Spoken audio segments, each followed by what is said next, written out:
ফেব্রুয়ারিতে ত্রয়োদশ জাতীয় সংসদ নির্বাচন। এই বার্তা পেয়ে সারা দেশ প্রস্তুত হচ্ছে একটি অবাধ, সুষ্ঠু ও গ্রহণযোগ্য নির্বাচনের জন্য। ভোটের এই হাওয়ায় কি ভাবছেন সাধারণ মানুষ থেকে শুরু করে আগামীর জনপ্রতিনিধিরা, সে কথা জানাতে ডিবিসি নিউজের ইলেকশন এক্সপ্রেস ছুটে যাবে সবগুলো সংসদীয় আসনে। আজ সারাদিন থাকবে সংসদীয় আসন 4 বা ঠাকুরগাঁও 2-এ। সিএসআরএম ডিবিসি ইলেকশন এক্সপ্রেস আজ সারাদিন আছি ঠাকুরগাঁও 2 আসনে। আমার সঙ্গে এই মুহূর্তে যুক্ত আছেন গণ অধিকার পরিষদের মুখপাত্র ফারুক হোসেন। কথা বলবো তার সঙ্গে, জানার চেষ্টা করব আগামী নির্বাচনে গণ অধিকার পরিষদে এই ঠাকুরগাঁও 2 আসনে কতটা প্রস্তুত রয়েছে, কতটা শক্তিশালী। স্বাগত আপনাকে সিএসআরএম ডিবিসি ইলেকশন এক্সপ্রেসে।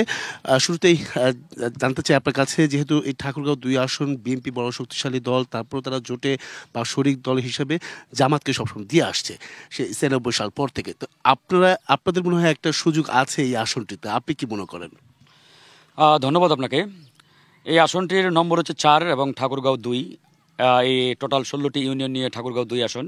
বালিয়াডাঙ্গি টু হরিপুর এবং রানীশঙ্কলের 2টি ইউনিয়ন, ধর্মগড় কাশীপুর। এই টোটাল 16টি ইউনিয়ন নিয়ে আমাদের এই সীমান্তবর্তী এলাকা আমাদের ঠাকুরগাঁও 2 আসন। তো বিগত বেশ কয়েকটি নির্বাচন যেহেতু জামাত এবং বিএনপি জোটবদ্ধভাবেই নির্বাচনগুলো করেছে, তো সে কারণে বিএনপির কোনো প্রার্থী এখানে দেয় নাই, মানে তাদের জোটসঙ্গী তারা জামাতকে বিগত নির্বাচনগুলোতে ছেড়ে দিয়েছিল এই আসনটি।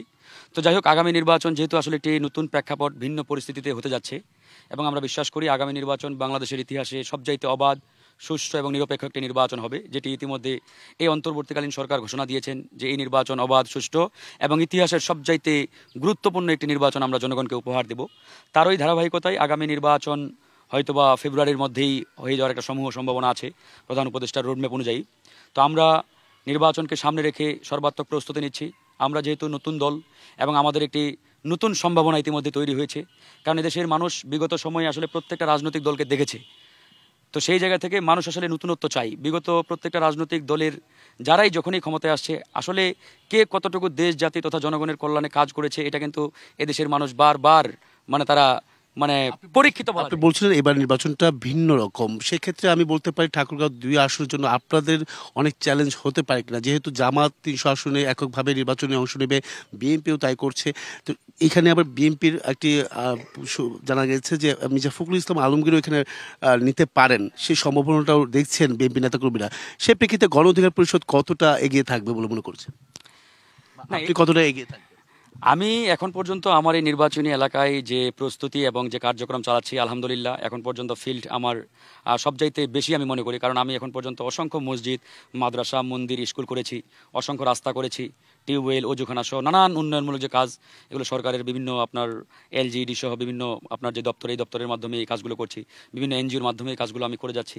তো বিগত সময়ে মানুষ দেখছে যে বিগত প্রায় 40 ইয়ার্স এখানে 7-8 বারের যে এমপি ছিলেন আওয়ামী লীগের, তিনি আসলে আলটিমেটলি জনগণের জন্য কিছুই করতে পারেন নাই, বরঞ্চ জনগণের অর্থ সম্পদ, টাকা পয়সা, বাজেট লুটপাট করে বিদেশে গাড়ি বাড়ির মালিক হয়েছে। তো মানুষ তো দেখেছে বিগত সময়ে যাদেরকে আমরা এমপি বানিয়েছি বা জনগণের ভোট ছাড়াই যারা হয়েছেন, আলটিমেটলি জনগণের জন্য কিছুই করতে পারেন নাই।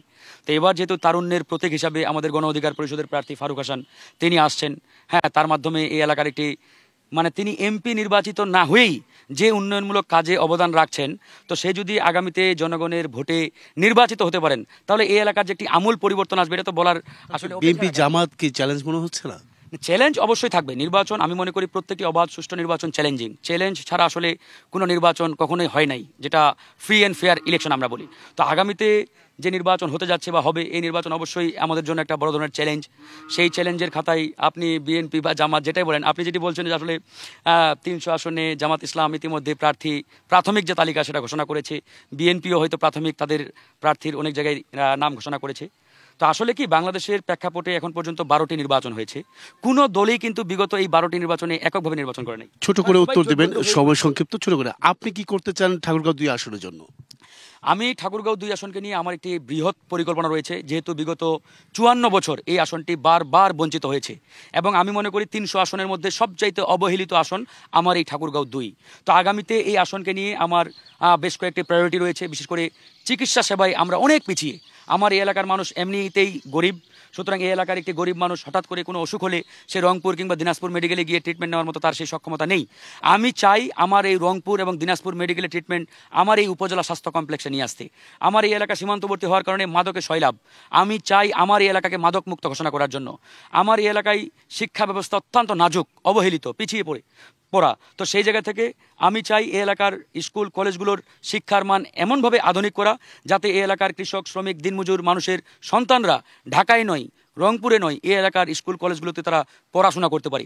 সর্বোপরি এই এলাকা যেহেতু কৃষি নির্ভর, এই এলাকার মানুষকে ডেভেলপ করার জন্য, মানে তুলে নিয়ে আসার জন্য অর্থনৈতিকভাবে আমাদের এই এলাকাকে নিয়ে আমাদের পরিকল্পনা করতে হবে। সেটা নিয়ে আমি ইতিমধ্যে কাজ শুরু করেছি। আপনারা জানেন যে আমাদের ঠাকুরগাঁও 2 আসনে এখানে একটি আমাদের ছিল ওই স্থলবন্দর, চেকপোস্ট স্থলবন্দর, এটি বন্ধ রয়েছে। এটি চালুর আমি ইনশাআল্লাহ উদ্যোগ নিয়েছি। অসংখ্য ধন্যবাদ আপনাকে, এতক্ষণ আমাদের সঙ্গে যুক্ত ছিলেন। পরবর্তী সংবাদ সন্ধ্যা 7টায় থাকছে ভিন্ন কোনো রাজনৈতিক দলের তৃণমূল পর্যায়ের নেতাকর্মীরা কি ভাবছেন আগামী নির্বাচনকে কেন্দ্র করে সেসব বিষয়ের সঙ্গে থাকুন। CSRM DBC ইলেকশন এক্সপ্রেসের।